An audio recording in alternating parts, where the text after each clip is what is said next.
In the name of Allah, the most beneficent, the most merciful. Prominent Western scholars have made very convincing arguments challenging the authenticity of God and the prophethood of Muhammad, peace be upon him. I understand that you disagree with their material and arguments, but what has led others to accept their message so readily these days?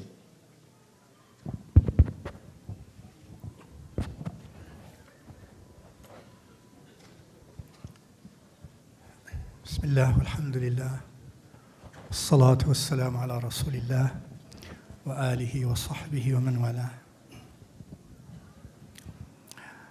I think the question of being convinced with this argument or that argument in this case, as you mentioned, some people have been convinced with the arguments of this scholar or that author or that philosopher, is something natural. It has occurred before.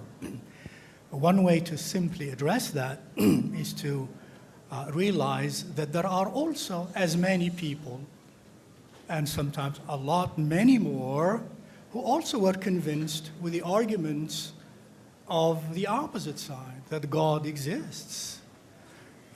If you mention some names of those who rejected the notion of God, and we mentioned earlier why those notions scientifically by other scientists are untenable, if you mention that, then there is a galaxy of scholars and of scientists from earliest on until nowadays and through who have been convinced that God exists and have presented arguments rationally, scientifically, philosophically, let alone spiritually.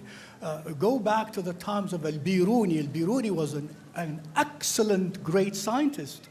He's the one who measured the perimeter of Earth at that time, centuries ago, before the modern measurements of the perimeter of Earth almost to the same level. He's a person who believed in Allah and his Muhammad sallallahu alaihi wasallam. Ibn al-Haytham, upon whose shoulders the greatest thinkers of modern scientific methodology stood, believed in God, believed in Allah and his messenger.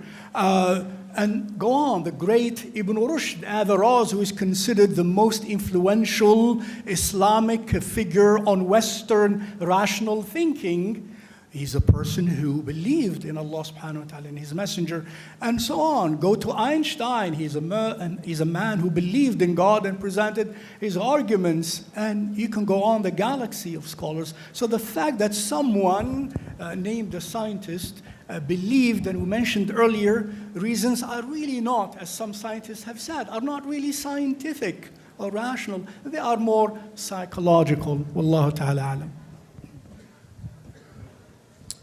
Okay, the next question is for Sheikh Nouman Ali Khan. Says, Muhammad, peace be upon him, lived 1400 years ago and could not even read or write.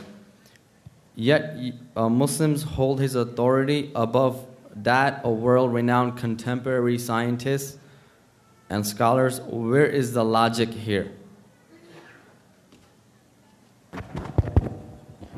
Okay, so there's a lot of flaws in that question because you're comparing a messenger of God to a scientist.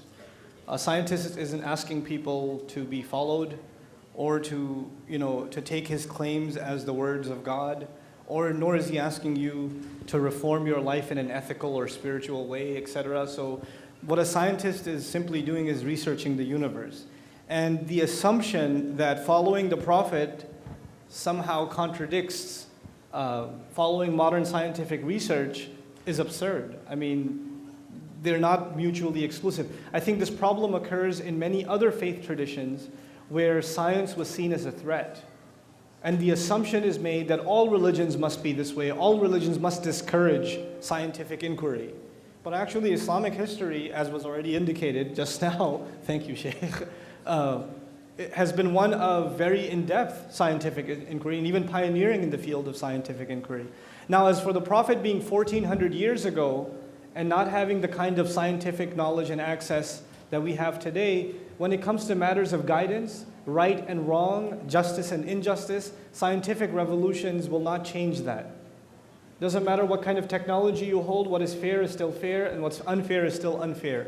Truth is still truth, and falsehood is still falsehood. Wronging people is still wronging people. So whether we live now or 300 years from now or 300 years before now, the principles on which we're supposed to live our life are timeless.